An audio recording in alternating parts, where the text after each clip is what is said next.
오늘 법회 오는데 기분 좋았습니까? 네. 어제 가실 때도 기분 좋게 가셨고요. 네. 네, 저도 여러분 뵈니까 기분 좋습니다. 저는 이 세상을 살면서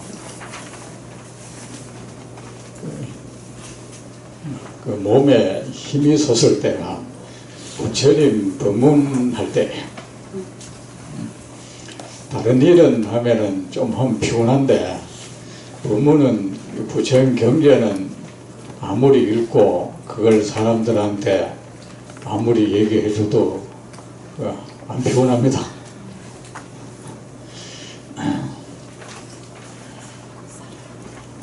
그것이 제 힘으로 하는 거 아닌 것 같아요.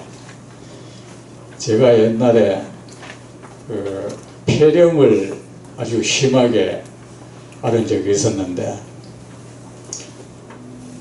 밤에 폐렴이 심하니까 잠을 못 자. 기침 때문에. 기침도 하면 가슴이 아파요. 기침할 때마다 가슴이 막 아프고 혼자 자도 가슴이 뜨끔뜨끔한 게 아프고, 야, 이러다가 이거 죽는 거 아닌가. 한 번에 심하니까 나중에는 기침하니까 입에서 피도 나더라고요. 그런데 희한한 게, 그러면서 하루 종일 경전을 읽었는데 경전 읽는 동안은 기침이 안 왔어. 희한하더라 그거. 나는 이 경 읽는 동안에 기침나마 어쩌나 했는데, 그렇게 기침이 심하다가도 이런 말을 못했어요. 가만히 있어도 기침이 계속 났는데 경을 읽기 시작하면은 기침이 늘 멈추더라고.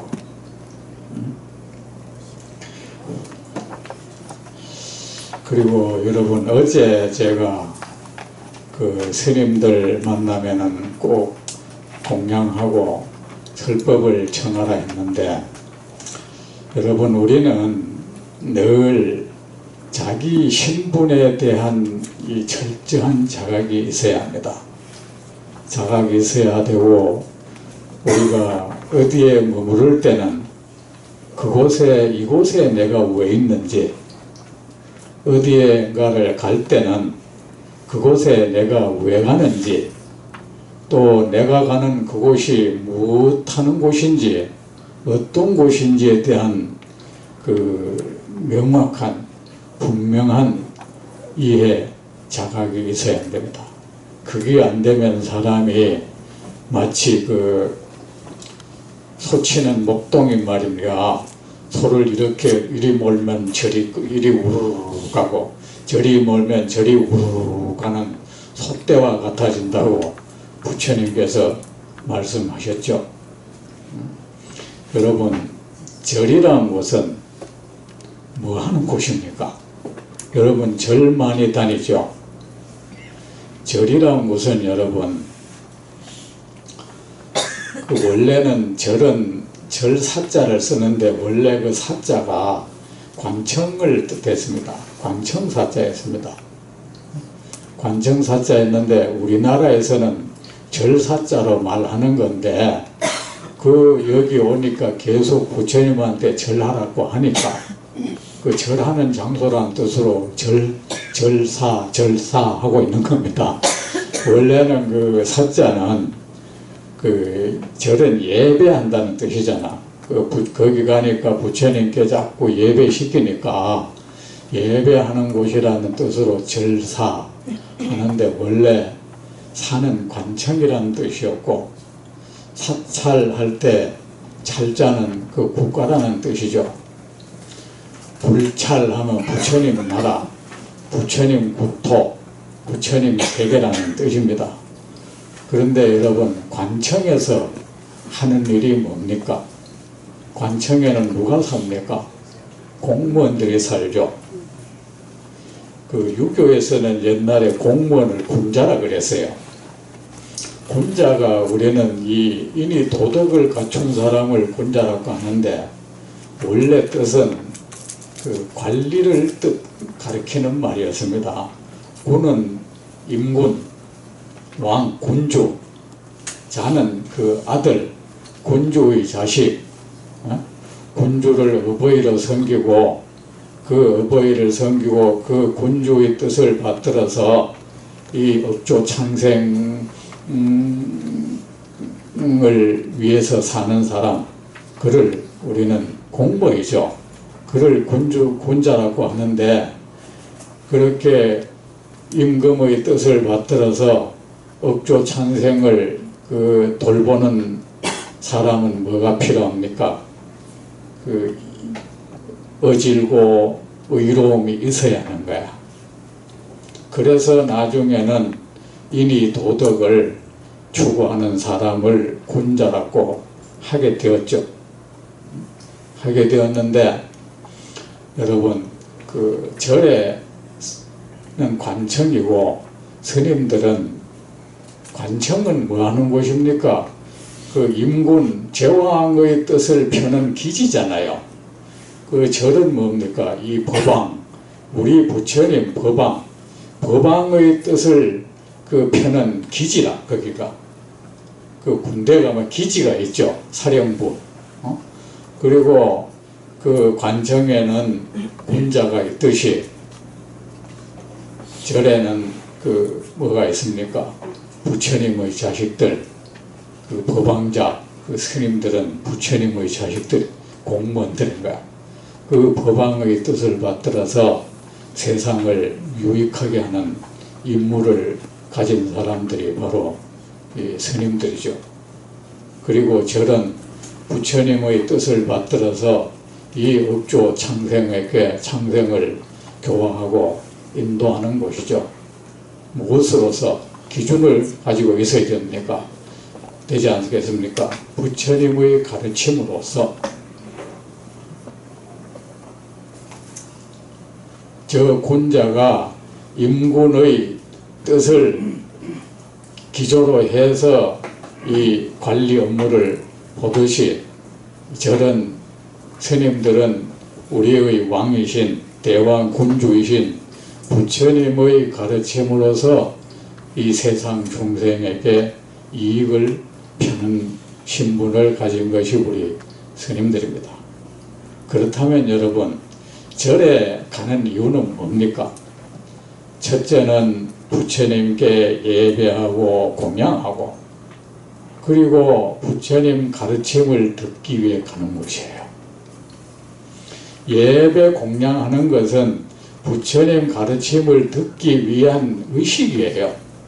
그 자체가 목적이 아니고, 자, 부처님께 우리가 가르침을 청할 때는 뭐 뻣뻣한 자세로 나한테 뭐 좀 가르쳐 보시오, 이럴 수는 없는 거 아닙니까? 그러니까 숙여야 될 거 아닙니까? 나는 당신을 공경합니다 하면서, 그것이 예배이고, 그 공경의 표시로서 부처님께 내 정성을 다해서 뭔가를 드리는 것, 전부 공경의 표시고 법문해달라는 겁니다. 그 경전에도 그렇잖아요. 예배 법문을 청할 땐 여기도 나오죠. 유마경 첫머리에 나왔죠. 보적이라는 사람이, 거사가 부처님께 우체토지 온몸을 엎드려서 예배하고 공양하고 뭘 합니까? 세존이시여, 저희를 위하여, 세상 모든 중생을 위하여 그 보배로운 가르침을 베풀어 주소서. 그런데 사람들은 말이야, 그래서 우리가 부처님을 뱀으로 해서 절에 오는 것도 여러분의 이익을 위해서 오는 거잖아. 맞죠? 네. 우리가 뭐 남하고 싸우는 것도 이익을 위해서 싸우는 거잖아요. 그 이익을 위해서 절에 오는데, 우리가 우리의 이익이라는 것은 결국 부처님의 가르침을 들음으로써 그 이익을 성취할 수가 있는 겁니다. 자, 그런데 우리가 얼마 전에 그랬잖아요. 그 윤달이 지났죠. 제가 이제 여러분도 거기에 해당될지 모르겠어요. 사람들 이거 좀 얘기해 줘야겠다 싶어서 하는데, 윤달 여러분 뭐 봐야 합니까?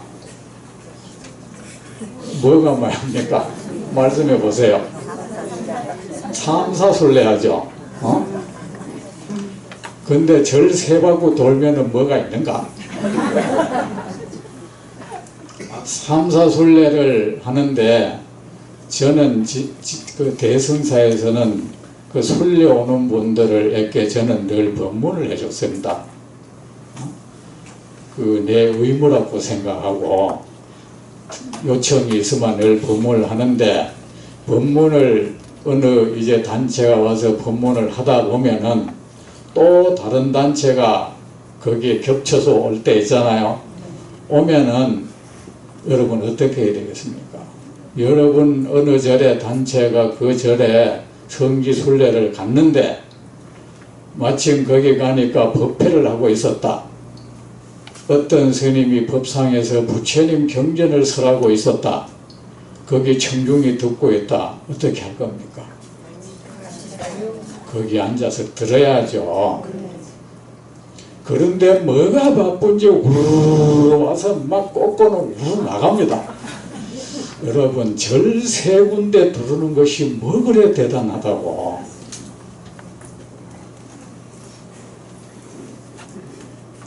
부처님 말씀을 한 경전에서 그랬죠. 이 경이 설해지는 곳에 삼세의 모든 부처님이 거기에 있다. 그럼 뭡니까? 경전 듣고 경전 있는 곳에 거기 있으면은 과거, 현재, 미래 모든 부처님과 함께하는 그 장소인 거야.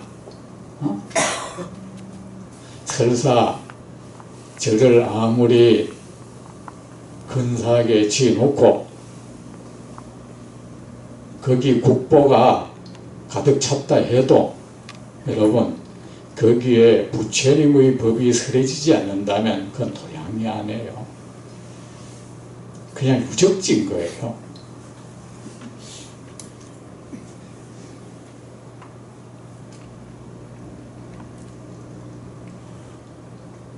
근데 지금 법이 설해지고 있는데도 그 와서 절만 하고 초를 빨리 꽂고 막 쫓아갑니다. 여러분, 그럼 그렇게 하지 마세요. 아셨죠? 네. 다른 거를 취소하더라도 거기에 머물러서 법문 들으세요. 절 나머지 두 군데 안 가면 어떻습니까? 그거 막 쫓아가가지고 초 얼른 꽂고 절 빨리 하고 나오는 거 그거 뭐 하는 겁니까? 어리석게 살지 마세요. 그냥 그렇게 우르르 멀리 다니지 마세요. 성지라는 곳은 성인 부처님이 호흡하며 계시는 곳을 성지라고 하는 것입니다. 경전이 설해지는 장소야말로 부처님이 지금 호흡하는 그 장소인 겁니다. 그래가지고 뭐 쫓아가지고 뭐 탑 하나 있으면 탑도 바쁘게 돕니다. 세 바퀴 바쁘게 돌고는 또 우르르 쫓아갑니다. 여러분, 그래야지 마세요. 절에 가서 말입니다. 예배하고 예배 공양하고 그냥 와버리는 것은 일을 하다 말고 온 거야. 거기 가서 절에 갔으면 부처님의 법문을 들어야 거기 간 목적이 이미 이루어진 거예요. 할 일이 다 끝난 거야.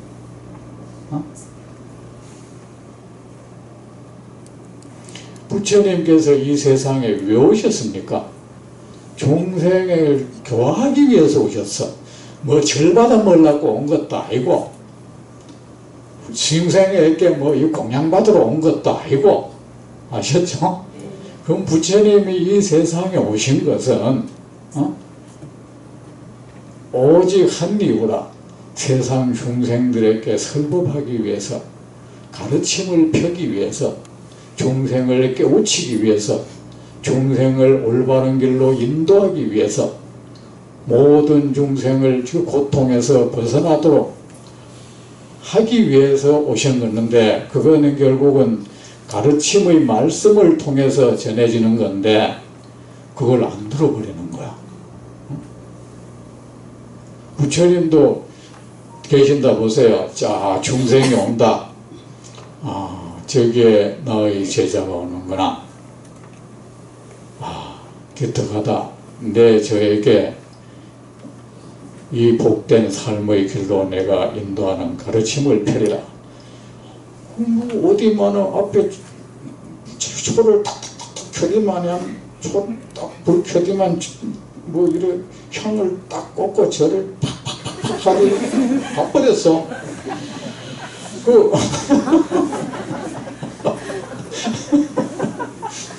그것도 말하려는데 아 바빠 하면서 가버렸어. 좀 우스꽝스럽지 않습니까? 예, 그것이 모두 잘 못 배워서 그런 거야. 그러면서도 무엇이 내게 이익된 삶인지도 몰라. 그러면서 철에 쫓아당깁니다. 여러분 힘드는 일에서나 기도 많이 하죠. 기도를 하면 부처님과 어떤 교류가 이루어질 것이라고 생각하죠. 부처님이 내 정성을 갸륵히 여기시어 어떤 분 그러더라. 부처님은 죄를 1000번 만번 해야 한번 돌아볼까 말까. 부처님이 그렇게 뭐 인성이 그래 메마른 분 아닙니다. 그럼 못돼 빠진 사람은 아니다. 근데 자, 근데 부처님은 여러분 부처님의 10가지 명칭 중에 뭐가 있죠? 선서라는 말이 있어. 착할 선자, 갈터자, 뭐야, 잘 가셨다.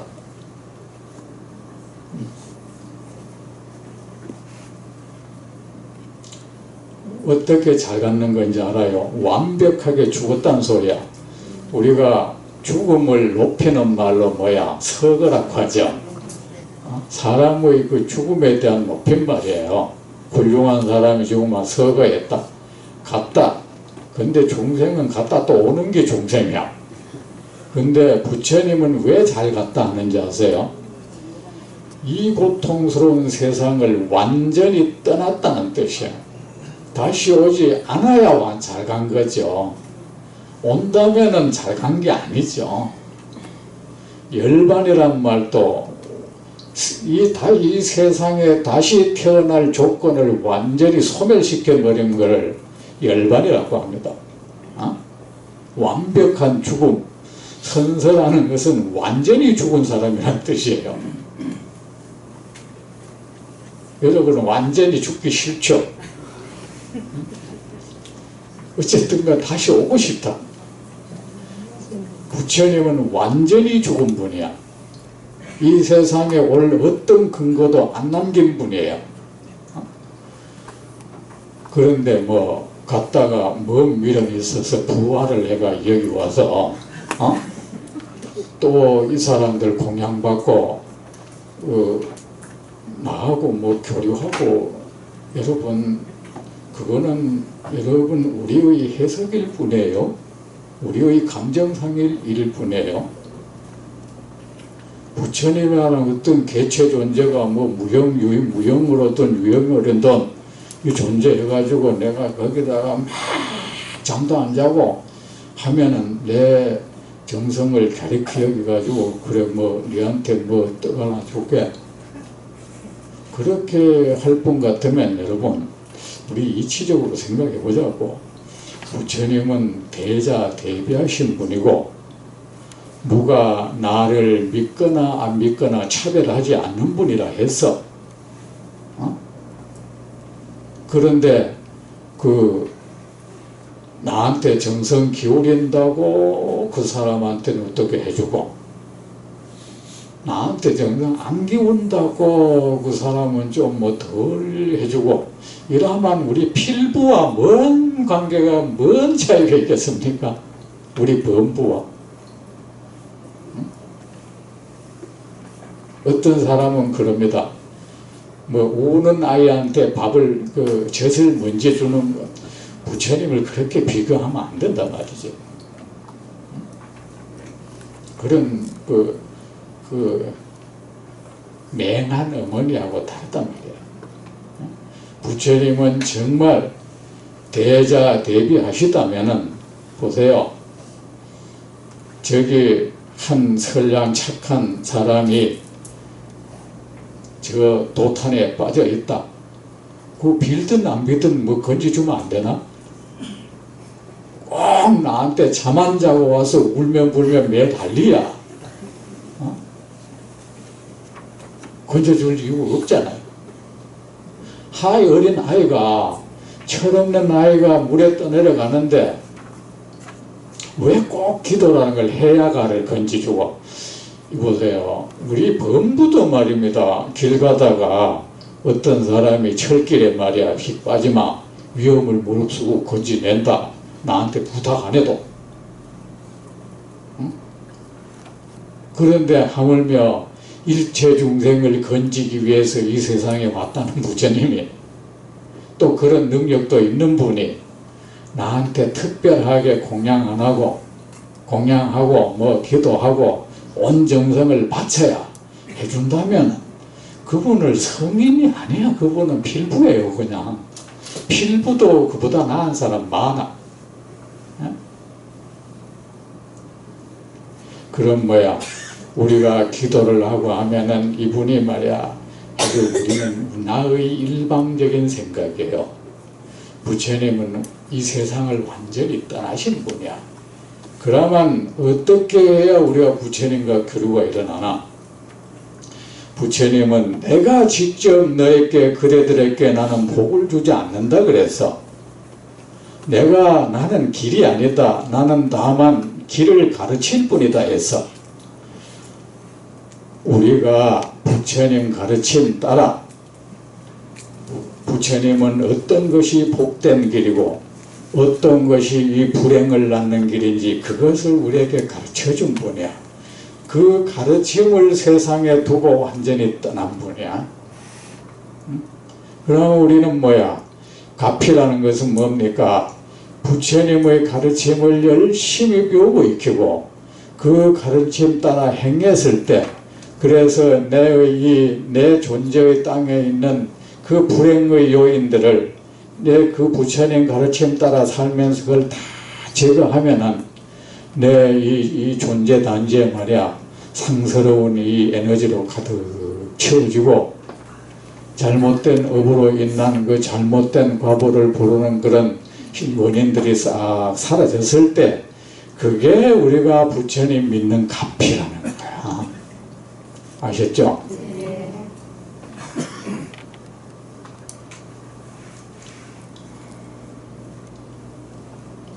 그리 절에 가면은 반드시 성지순례 간다. 그 스님에게 요청해서 성지순례 왔으니까 법문을 해달라. 아셨죠? 법문해주고 아이고 뭐 법문들을 뭐 시간 없어 바빠. 뭘 그래 바빠. 그 바쁘다는 게 딴 이유 없어. 다른 절에 가야 되니까 바쁘다는 거야. 여러분 그 어리석게 좀 하지 마세요. 부처님의 경전이 설해지는 곳은 삼세 모든 부처님이 나 그랬잖아요. 이 경이 설해지는 곳이 야 열애가 있는 곳이다. 뭐 부처님 있는 곳이 어떤 곳입니까? 진실한 공덕의 장이죠. 그것이 바로 진실한 공덕의 장이고 온갖 공덕의 에너지가 충만한 그 장소야. 여러분이 조용히 마음을 깔아앉히고 이 경전에 절을 하고 부처님의 경전을 진지하게 읽을 때 여러분이 있는 그 장소가 바로 공덕의 장이로 변해가는 거야. 부처님의 에너지로 채워지는 거예요. 여러분의 한 존재가 법왕의 궁전으로 변해가는 거야. 그렇게 됐을 때 뭐야? 일체 어떤 마군이 그 가까이 오지를 못하는 거야. 그 강력한 에너지 때문에. 마치 우리 내면에 이 면역력이 좋은 세균이 강성하면은 나쁜 세균이 와도 죽어버리듯이 말이야. 맹못 주듯이. 그래 우리가 부처님도 배우고 바로 좀 믿읍시다. 바로 믿고 바로 행해야 부처님 가피가 있습니다. 아시죠? 네. 여러분 성지순례 참 좋아하죠? 저는 뭐 이 스님들 보면 인도 성지순례, 저는 이 성지순례 이런 거 안 해봤어요. 성지순례 저는 그 외국이라는 걸 한 번도 안 가봤어. 안 가본 이유가 내가 참 이 세상에 살면서 우리 엄마 아버지도 한번 해외 여행 못 시켜드렸는데 내가 그런 데 돌아다니면 되겠나 싶어서 안 가.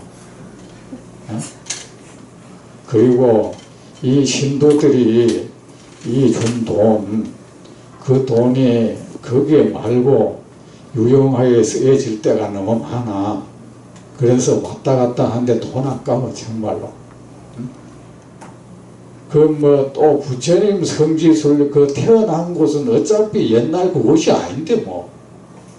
그 가서 뭐 부처님 태어난 곳 뭐 그거 갔다 와도 변한 사람 아무도 없더라. 말로는 거기 가면은 이 사람이 바뀐다 하는데 갔다 온 사람들 보니까 바뀐 사람 없던데. 그래 그냥 감정적으로 그 순간에 그랬겠죠. 그렇지만 난 그 시간에 난 부처님을 믿거든. 내가 이곳에서 부처님 가르침을 열심히 배우고 있고 그 가르침을 좀 받들어서 세상 중생을 위해서 가르침을 펴면 내가 있는 이곳이 부처님 성지가 된다고 나는 생각해요. 그런데 뭐 딴 데 가서 성지를 찾아가 내가 있는 이곳을 얼마든지 성지가 되게 할 수 있는데 지금 이곳이 성지 아닙니까? 그죠? 네. 여기 선량한 남자와 여인이 모여있는 곳 아닙니까?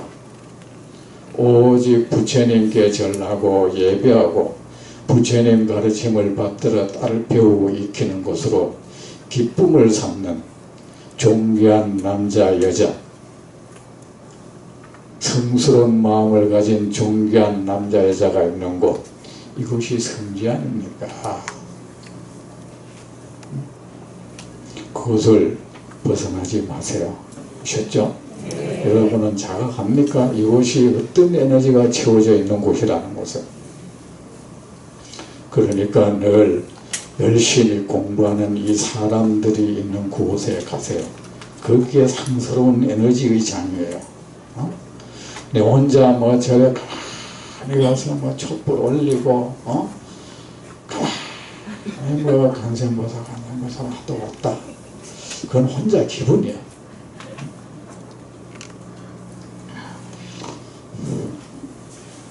부처님 오신 뜻을 알면 돼요. 부처님은 여기 오셔가지고 중생에게 공양받으러 오신 것도 아니고 중생에게 절받으러 온 것도 아니고 부처님한테 뭐 사가모니 사가 이름 불리려고 온 것도 아니고 오직 중생을 인도하기 위해서 왔어.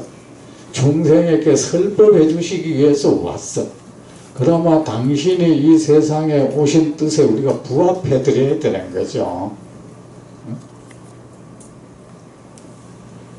신행생활을 제대로 하세요. 제대로 해야 공덕이 있습니다. 자,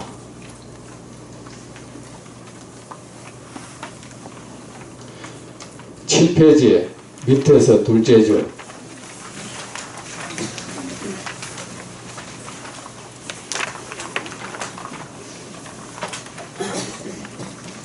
그때 유마일이 가섭에게 말했습니다. 찾았습니까? 네.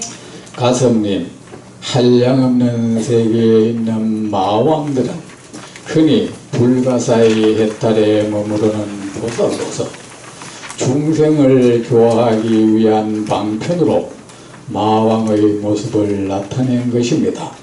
가섭님, 이 보살들은 사람들에게 손발이나 피나 살 등 신체를 달라고도 하고 금이나 은 등의 보배를 달라고도 합니다. 이렇게 구걸하는 이는 아내와 자식을 달라고도 하고 옷이나 음식을 달라고도 하고 금이나 은 등의 보배를 달라고도 합니다. 이렇게 구걸하는 이는 흔히 불가사의 해탈에 머무르는 보살로서 방편으로 시험하여 그의 마음을 견고하게 합니다. 왜냐하면 불가사의 해탈에 머무르는 보살에겐 위험과 덕망이 있어서 이러한 온갖 일로 중생을 몰아세울 수 있습니다. 그러나 범부들은 위험과 덕망이 없기 때문에 보살을 몰아세울 수 없습니다. 비유하면 코끼리는 노새를 발로 차고 짓밟을 수 있지만 노새는 코끼리를 그렇게 할 수 없는 것과 같습니다. 이것이 불가사의 해탈에 머무르는 보살의 방편입니다. 자, 여러분, 무엇이 마왕이고 무엇이 보살입니까? 어제 제가 이런 얘기를 했습니다. 우리는 뭐 나누는 걸 좋아합니다.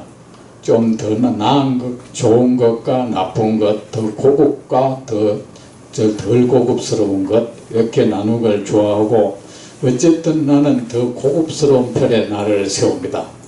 어제 그랬죠. 우리는 대승, 소승을 나눠놓고는 막연히 나는 대승이라 하고 내가 소승이 아닐까에 대한 어떤 성찰도 안 하고, 또 뭐 독각이니 뭐 보살이니 해놓고는 막연히 나는 보살이라 하고 다른 독각은 늘 다른 사람으로 몰아세우고 내가 혹시 그 독각이 아닐까, 내가 혹시 그 소승이 아닐까,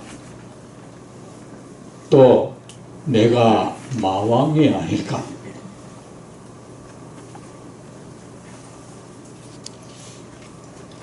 여러분, 무엇이 마왕입니까? 중생의 행복을 가로막는 일을 마왕이라고 합니다. 중생에게 행복을 선사하는 일을 보살이라고 합니다. 마왕과 보살이 정해지지 않습니다. 마왕의 삶을 사면 마왕인 것이고 보살의 삶을 살면은 보살인 겁니다.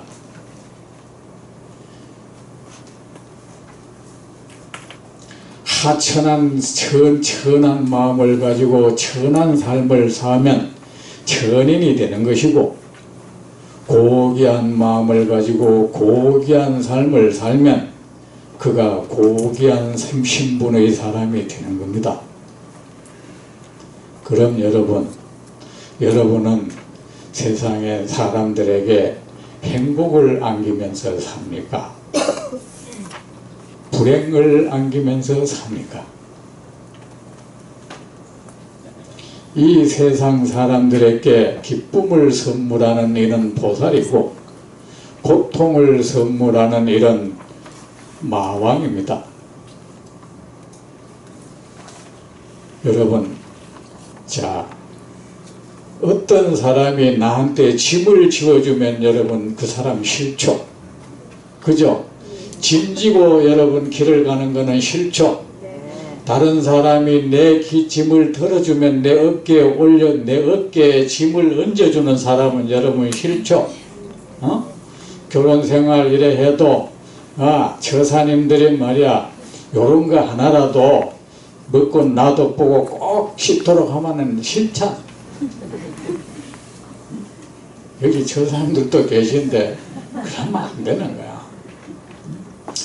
우리나라 그 부부는 평등하지 상하관계가 아닙니다, 여러분. 헌법에도 남녀 평등하다 했잖아. 결코 아내는 남편 뒷바라지 해주는 사람이 아닙니다, 여러분. 같이 한 가정을 꾸려가는 사람인 거지, 부부는 누가 더 어리고 더 낫고 그거 없어요. 근데 그러죠. 그 뭐 컵 하나 씻는 거 뭐가 힘드노? 힘 안 들만 자기가 하면 될까 아이가. 남의 수고를 그렇게 아무렇지도 않게 여기만 묻습니다. 자기는 하기 싫어하면서. 아무리 작은 것이라도 남을 수고시키는 것에 대해서는 늘 죄송해하고 감사해야 할 줄 알아야 돼요. 아무리 작은 남의 수고를 가볍게 여기지 마세요. 아셨죠? 남의 어깨에 짐을 올리는 것을 아무렇지 않게 여기지 말라고. 옛 성인이 말했죠. 누가 내게 해서 싫거든 그것을 남에게 하지 말라. 어떤 사람이 너에게 짐을 올리는 것이 싫거든 남의 어깨에 짐을 올리지 말라. 남의 어깨에 늘 짐을 올리고 사는 사람을 뭡니까? 마왕이라고 그럽니다. 남의 어깨에 올려진 짐을 대신 걷어주가 자기 져주는 사람을 뭡니까? 보살이라고 합니다. 다른 사람의 삶을 상쾌하게 해주는 일을, 가볍게 해주는 일을 보살이라고, 남의 삶을 무겁게 해주는 사람을 마왕이라고 합니다. 여러분, 그런데 어떤 사람이 솔직히 나한테 뭐 달라 해서 기분 좋을 사람 없죠? 맞죠? 스님도 절에 뭐 불사한데 뭐 아마 여러분 어디 불사한다 하면 절에 안 오잖아요. 나한테 혹시 돈 내라 가봐. 요새는 이 전통사찰에는 말이에요. 정부 보조금 받고 해놓은 좀 신도들은 이제 거기에 별 그게 안 되는데, 옛날에 그래서 뭐 불사이래 하면 신도들이 다 뭐 돈 내라 가까워 절에 신도가 좀 끊기고 있어요. 그러다가 절이 다 지어지만 그때 오더라고. 자, 그러면은 우리가 그토록 공경하는 이 삼보에 대해서도 달라는 건 싫어. 싫은데 그 절에 가면 그래도 스님이 말이야 뭐 찻자에라도 하나 선물하면 또 좋아하잖아. 다른 신도한테 받은 그 뭐 이런 거 가지고 있다가 보살님 가가세요 아마 우리 스님이 나를 특별하게 여긴다고.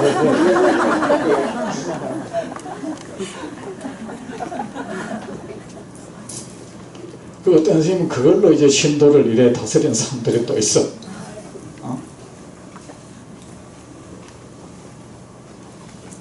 근데 여러분, 그런데 중생에게 말입니다.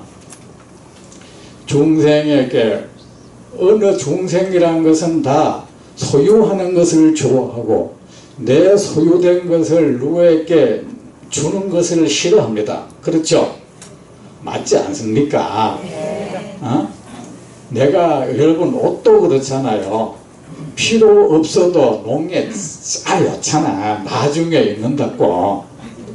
10년 뒤에 20년 뒤에 사실 안 입어. 안 입으면서 누가 달라 하면 그거 내 입을 거야. 안 주잖아요.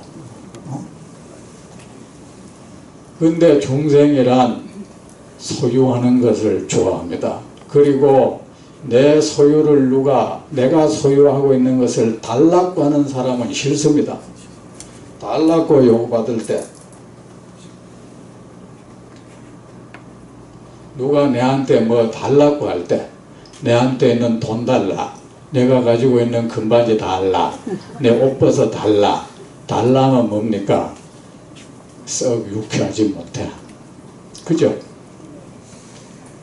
그런데 그렇게 늘 세상 사람들한테 늘 손을 벌리고 무엇을 달라, 세상을 향해서 입을 벌리고 손을 벌리고 있는 사람, 세상에 짐이 되고 있는 사람, 세상 사람들에게 부담을 주고 사는 사람, 세상 사람들로부터 남에게 뭘 보태줄 생각은 안 하고 남이 소유한 것에 대해서 탐욕을 일으키고 가지고 싶어하는 사람, 그런 사람을 우리는 마왕이라고 해요.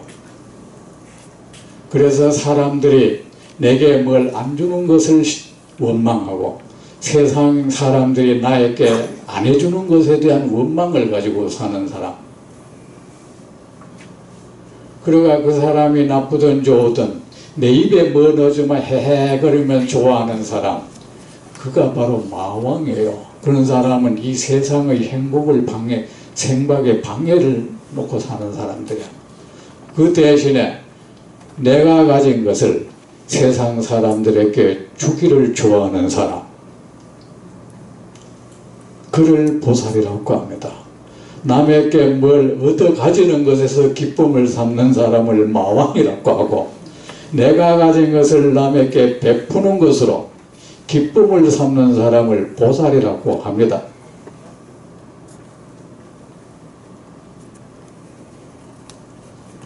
여러분, 우리가 이 세상을 살면서 이렇게 남에게 짐이 되면 안 됩니다. 아셨죠? 늘 세상에 나한테 뭐 안 해준다고 원망하고 내가 이 세상에 대한 걱정은 안 하고 그렇게 살면 못 삽니다. 그런데 이 마왕은 말입니다. 이 마왕은 그 보살의 모습으로 중생을 보기만 하면 뭐 단락하는 거야. 심지어는 뭐 당신 마누라도 내둬, 그 나한테 자식도 내둬, 뭐 옷도 내둬, 그 음식 왜 니 혼자 먹노 내 좀 더, 나무 도시락 자기가 싹 갖다 먹어버리고 말이죠. 그 가지고 있는 거 내둬, 이런 사람을 우리는 마왕이라고 해요. 그런데 이 보살은 이 마왕의 모습으로서 보살에게 불가사의 해탈에 머무르는 보살은 사람들에게 마왕의 모습으로, 마왕이 따로 있는 게 아니라 그렇게 달라 할 때 그게 마왕의 모습인 거예요. 아셨죠? 네. 우리는 때로는 마왕도 됐다가 보살도 되고 하는 거야. 그렇죠? 네.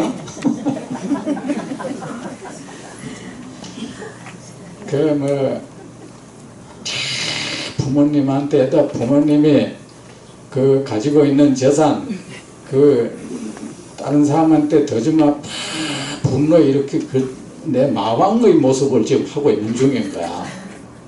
아셨죠? 네. 그리고 부모가 돼도 이 자식이 나한테 저는 뭐 좀 안 해주나, 여기 뭐 왜 저놈 나한테 용돈 좀 안 주고 가, 그만 그 순간에 이 마왕의 모습을 하고 있는 거예요. 왜? 그 사람의 삶을 자꾸 부담스럽게 하고 기쁨을 빼앗아가는 행위잖아요. 남의 삶의 발걸음을 경쾌하게 해주는 사람, 그를 보살이라고 해요. 근데 보살은 뭡니까? 세상 사람들의 삶을 늘 기쁘게, 그만 세상 사람들은 다 소유를 좋아해.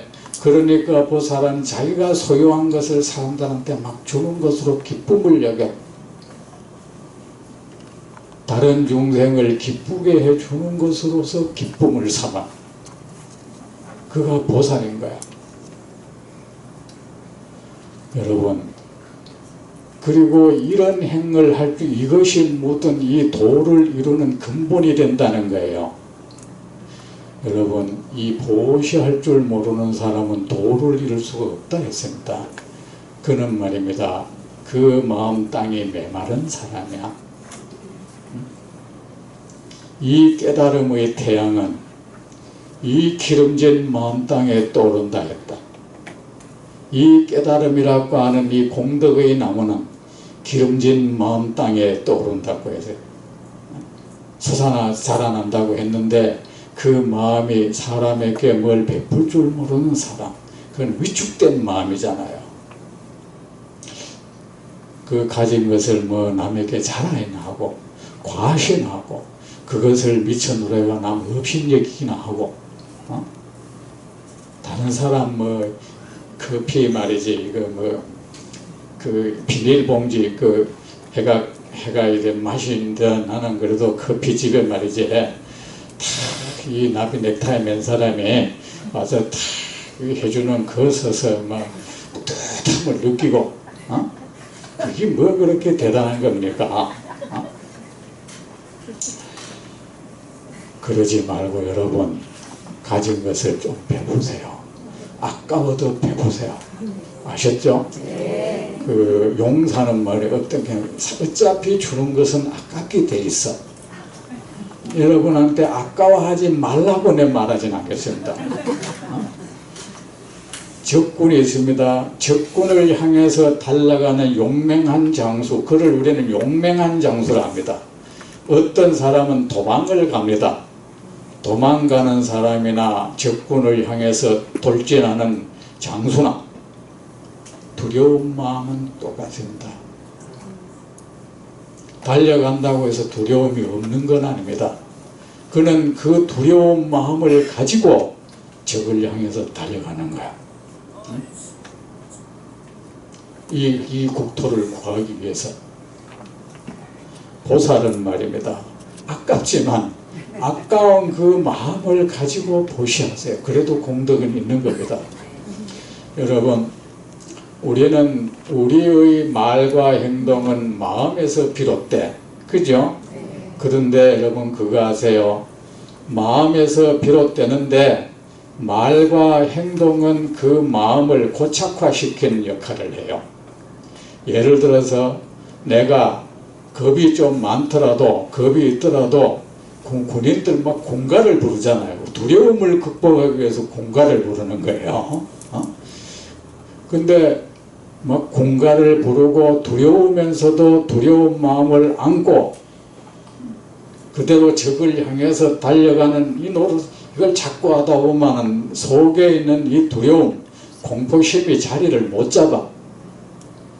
그런데 겁난다고 도망을 가면 말이야, 이 두려운 마음이 딱 자리를 잡아요. 고착해버린다고. 아셨죠? 아깝더라도 보시를 찾고 하면 그 인색한 마음이 딱 그 자기 고착이 못 된다고, 자리를 못 잡는다고. 못 잡는데 아깝다고 진짜로 안 하고 있으면 요 인색한 마음이 말이지 딱 자리를 딱 잡아버리는 거야. 그리고 여러분, 사람은 이게 있습니다. 내가 질 수 있는 짐도 계속 지고 있으면 무겁죠. 어느 때 가면 나는 그것을 내려놓지 않으면 어떻게 돼? 주저앉는 상황이 올 수가 있어. 싱싱할 때는 그 하나도 무게를 못 느꼈는데 한참 가다 보면은 그거를 누가 좀 행군을 옛날에 하다 보면, 옛날에 어릴 때 나무, 초등학교 다닐 때도 옛날에는 나무를 하고 다녔어요. 지게 말이야, 나무를 해야 뭐 밥값을 하는 거야. 그 초등학교 때 나무를 깽깽거리면서 그 지게 바소거리에 해가지고 거기 지고 오는데 중간에 쉬어 보면 이거 다시 일어서는 게 너무 힘들어요. 지게를 다시 진다는 게. 그런데 초등학교 때 그걸 경험했어요. 일어나서 다시 지는데 이게 안 일어나지는 거야. 지게 짝대니 아무리 이래 뒷바닥. 그래서 일나가지고 거기 있는 그 지게 있는 거 나무 토막 하나를 요래 내린단 말이야. 내리면은 돼요. 그 별거 아닌 무게인데. 그래가 이게 아깝단 말이야. 그걸 다시 올린단 말이야. 올리면 이게 못 일어서. 이 미세한 경계선이 있어요. 역도 선수들 보면은 막 100kg 드는데 말이야. 1kg, 2kg를 올리면은 들고 못 안 올리면은 못 들고 안 올리면 그 0. 몇 킬로 요 차이로 막 그 순위가 정해지잖아요. 그렇듯이 여러분, 소유는 짐입니다.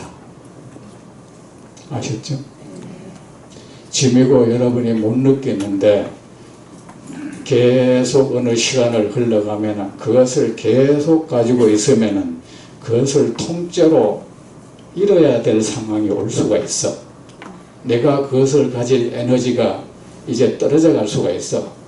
그때 자이든 타이든 어떤 사람에게 보시할 기회가 있으면 내가 가진 어느 일정 부분을 보시하세요. 그러면 그것이 모두가 내게서 날아갈 수 있는 그 일이 방어가 돼요. 그걸 우리는 모르죠. 그걸 했다고 해서 누가 뭐 부처님이 너를 해주는 것이 아니고 그 행위가 그렇게 되는 겁니다. 그러니까 어떤 사람이 특히나 이 좋은 일에는 그래서 해달라거든 보시하세요. 그런 거 애끼다가 안 하다가 통째로 나갈 수가 있어. 그때 뭐야, 이 사람이 내가 이 그릇도 있잖아. 이게 있는데 이것이 어느 분량이 지탱이 될 이게 어느 순간 지나면 이 자체가 깨져버려요. 깨져면 이게 다 날아가 버려. 근데 여기서 얼마를 덜어내면은 이게 안 깨진단 말이야. 안 깨지고 온전히 여기에 담겨질 수 있단 말입니다. 아셨죠? 네. 그러니까 여러분 뭐 경전에서 말라드시면 무주상 보실 거지 말 안 하겠습니다. 아까운 생각을 가지고도 그리고 보시하세요. 보시하면은 이익이 있습니다. 그래, 이 보살은 뭐 정말로 뭐 달라고 해서는 아닌 게 아니라 중생으로 하여금 이런 보살행을 하도록 하게 하려고 자꾸 달라고 하는 거야. 그래서 그 보살심을 견고하게 하고 그 보살심을 보살행의 그 공덕을 계속 키워주기 위해서 보살은 마왕의 달라 할 때는 보살이 아니야. 이미 마왕인 거예요. 여러분 똑같은 행위도 내 나라 할 때는 나는 마왕이야. 내가 쓰여 있는 거 줄 때는 나는 보살인 거예요. 그만 이 보살은 이 다른 그 부처님 제자 보살로 하여금 계속 보살행을 하도록 하기 위해서 달라고 하는 거야. 이거죠. 요 뜻이 그렇습니다. 아셨죠? 자, 그런데 여러분 이것은 상대를 마왕으로 만들고 보살로 하는 것은 이 내게 달려 있습니다. 내가 그 사람을 그냥 마왕으로 머물게 할 것이냐, 보살행으로 그 내게 달라고 하는 그 사람 그 행위가 보살행위 되게 할 것인가, 마왕의 행위가 되게 할 것인가. 유마일의 가르침 중생 바라보기. 그때 문수보살이 유마일에게 물었습니다. 여러분 우리는 어떤 사람이 문제를 안고 문제 해결을 의뢰하기 위해서 의뢰를 한테 내왔다 칩시다. 그러면 일단 해야 되는 것은 그 문제를 살피는 일을 해야 되잖아. 그죠? 보살은 중생을 교화하는 것으로 업을 삼는 사람이야. 중생을 고통에서 건져주는 것으로 업을 삼는 사람이야. 그러면 첫째, 그 고통 가득한 중생을 어떤 눈으로 바라볼 것이냐. 이게 중요한 거야. 그 보살을 어떻게 받아보고 어떻게 받아들일 것이냐. 그때 문수보살이 윤마일에게 물었습니다. 보살은 중생을 어떻게 바라보아야 합니까? 여러분은 한 자녀를 위해서는 보살이잖아. 그죠? 부모를 향해서는 마왕이다. 안 준다고 원망이니까. 자식한테는 안 해줘서 가슴 아프니까 보살이고.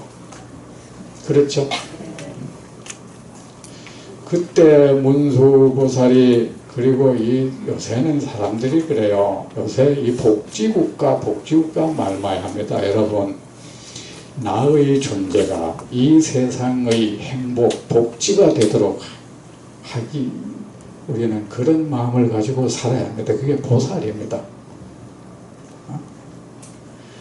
그리고 요새는 이래 세금도 거두고 하는데, 여러분, 행복한 나라는 말입니다. 도시라는 말이 나와서 그런데 뭐 재물을 뭐 수십억 수백억 가지고 있는 사람이 막 뭉칫돈을 내놓길 우리는 계속 요구하고 있어. 그러나 여러분, 세상에는 나보다 못한 사람은 꼭 있게 되어 있습니다.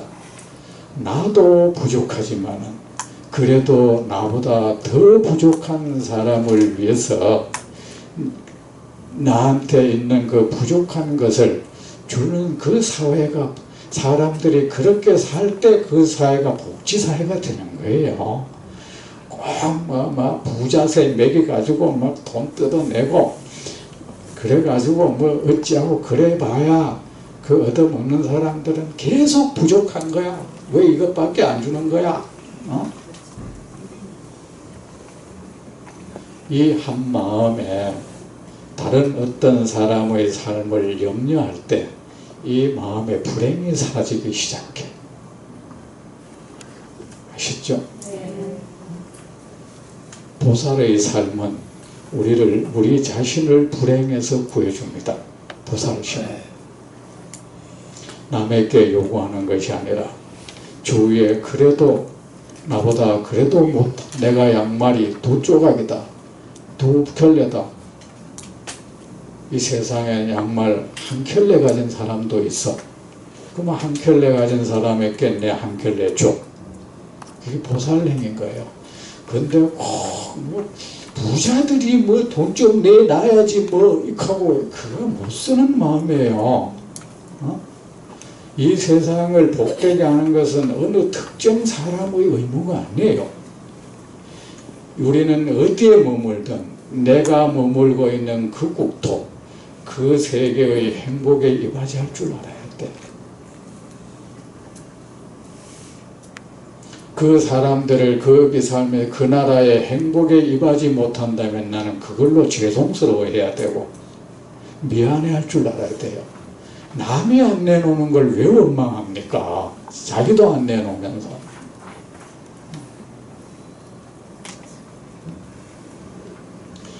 그때 문수보살이 유마일에게 물었습니다. 보살은 중생을 어떻게 바라보아야 합니까? 유마일이 말했습니다. 보살은 중생을 환영을 바라보듯 물속의 달이나 그 울속의 얼굴 더울 때의 이글거린 소리를 지를 때의 메아리 공중의 구름물에 있는 거품을 바라보듯 해야 합니다. 단단한 밭초처럼 오래 머무르는 번개불처럼 바라보아야 합니다. 몸의 다섯 번째 원소 몸과 마음의 여섯 번째 요소, 일곱 번째 인식, 일곱 번째 감각기관, 일곱 번째 대상처럼 바라보아야 합니다. 몸이 없는 세계의 몸처럼 태운 곡식의 싹처럼 바라보아야 합니다. 몸에 집착하는 수다원처럼 다시 태어나는 아나함처럼 바라보아야 합니다. 아란의 번뇌처럼 인육보살의 탐욕 분노 악행처럼 부처님께 남아있는 번뇌의 기원처럼 바라보아야 합니다. 사물을 보는 맹인처럼 생각과 느낌이 소멸된 선정의 든리의 호흡처럼 허공의 새 발자국처럼 바라보아야 합니다. 성녀의 아이처럼 환영이 일으키는 번뇌처럼 꿈에 보는 깨어있는 자신처럼 열반에 네가 받은 몸처럼 바라보아야 합니다. 보살은 이렇게 중생을 바라보아야 합니다. 여러분, 여기 환영, 물속의 달, 거울 속의 얼굴, 이 모든 것 실제 하지 않는 것들을 말합니다. 아셨죠?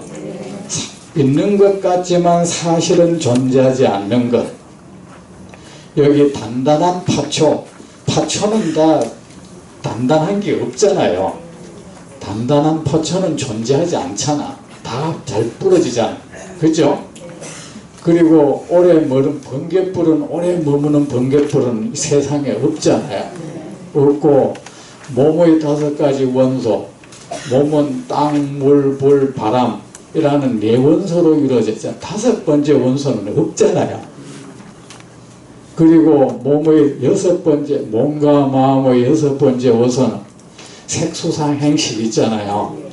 몸과 그리고 그 느낌, 생각, 의지, 인식, 그 5가지밖에 없는데 6번째까지는 없잖아요.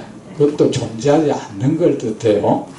그리고 7번째 인식도 우리는 눈, 코, 혀, 피부, 귀, 뭐 이 의식의 인식, 우리 육식이라 돼. 7번째 인식은 없어. 그건 없는 거야. 없고, 그 다음 번째는 7번째 감각기관도 없어. 몸, 뭐 피부, 눈, 귀, 코, 혀, 입, 의식. 그래 7번째는 없다. 그죠? 육경, 육식, 육근이라 하잖아. 그죠? 없죠. 7번째 대상도 없어. 색수상행 10가지만 아니다. 색성향 미촉 법까지만 있고, 그죠? 7번째는 없잖아. 없죠. 그 다음에 몸이 없는 세계의 몸처럼 몸이 없는 세계는 뭐 무색계. 무색계는 몸이 없는 세계야. 그래 몸 이것도 없는 걸 말하고 태운 곡식의 싹. 태운 곡식의 싹이 있을 수 없는 거잖아. 그죠? 그리고 몸에 집착하는 수다원. 수다원은 몸에 집착하면 수다원이 아니죠. 몸에 집착하는 수다원은 존재하지 않고 다시 태어나는 아나함은 이 세상에 없어. 아나함이라는 말이야. 다시 저 천상계에 가가지고 거기서 다시 인간 세계에 오지 않는 사람을 아나함이라 그러잖아요. 아라한의 번뇌가 있으면 아라한이 아닌 거야. 아라한에게는 번뇌가 없는 겁니다. 인욕보살은 탐욕, 분노, 악행이 없어. 없고 부처님께는 번뇌의 기운이 없어요. 없고 사물을 보는 맹에는 없죠. 생각과 느낌이 선멸된, 이거 멸진적이라고 해요. 이런 선정에 딱 든 사람은 뭡니까? 번뇌의 숨이 딱 멈춰지는 거야. 이걸 잘못 생각하고 사람은 멸진적에 들면 이제 숨 안 쉰다고 생각해요. 숨 안 쉬면 죽죠. 그죠? 그래가 삼선한 사람, 어떤 사람은 숨을 가지고, 여러분 숨 가지고 장난치지 마세요. 아셨죠? 숨을 가지고 뭐 이래 쉰다 저래 쉰다 하고, 책도 봐서 부처님의 호흡법, 지가 뭐 부처님 숨 쉬는 거 봤어? 숨을 부처님처럼 쉰다고 내가 부처님 되는 거 아니야. 그러면 내가 개처럼 숨 쉬면 개가 되겠네. 그러면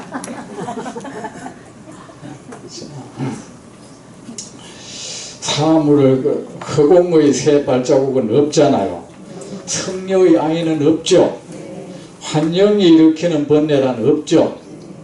꿈에 보는 깨어있는 자신은 없죠. 여러분 꿈에 여러분 스스로가 깨어있는 모습을 본 적 있습니까? 없죠. 없고 열반에 든 이는 몸을 받지 않죠. 그래 열반에 받은 이 몸 바라봐야 된다. 이거는 뭡니까? 모든 중생은 거짓된 존재로 바라보아라. 실체가 없는 거짓된 존재다. 존재하는 것이만 그는 가짜다. 진짜 존재가 아니다. 중생이라는 그 이름은 거짓 의미를 뿐이다. 중생이라는 거짓 이름을 가진 거짓된 존재다. 그렇게 바라보아야 한다. 다음 시간 계속합시다.